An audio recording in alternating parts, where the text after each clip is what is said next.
दोस्तों आज की इस वीडियो में हम बात करेंगे टेस्टिकुलर कैंसर के बारे में।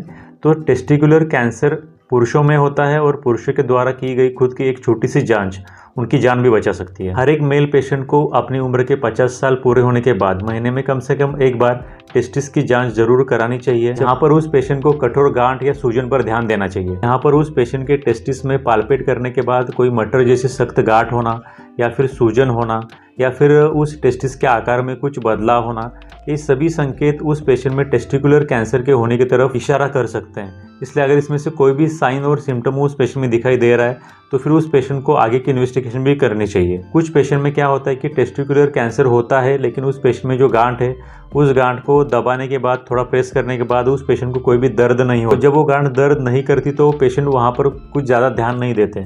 तो ऐसा बिल्कुल भी नहीं करना चाहिए। अगर टेस्टिकुलर कैंसर में कोई भी गांठ है उस पेशेंट को टेस्टिस के अंदर, अगर वो दर्द नहीं भी कर रही है तो भी पेशेंट को अपनी आगे की जो टेस्ट होती है वो अपने डॉक्टर की सलाह से ज़रूर करा लेनी चाहिए।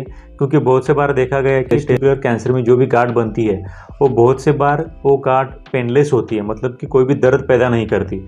इसलिए अगर वो गांठ दर्द नहीं भी कर रही है तो भी आपको अपने डॉक्टर की सलाह से उस गांठ के लिए या फिर उस छोटे से ट्यूमर के लिए आगे के सभी टेस्ट कराने चाहिए। अगर किसी भी मेल पेशेंट को टेस्टिस का सेल्फ एग्जामिनेशन करने के बाद अगर थोड़ा सा भी शक महसूस हो रहा है तो फिर उस पेशेंट को जल्द से जल्द अपने डॉक्टर की सलाह लेकर के आगे के सभी टेस्ट कराने चाहिए। कि शुरुआती स्टेज में ही अगर एक कैंसर पकड़ में आ जाए तो इस कैंसर को 95% तक पूरी तरह से क्योर किया जा सकता है।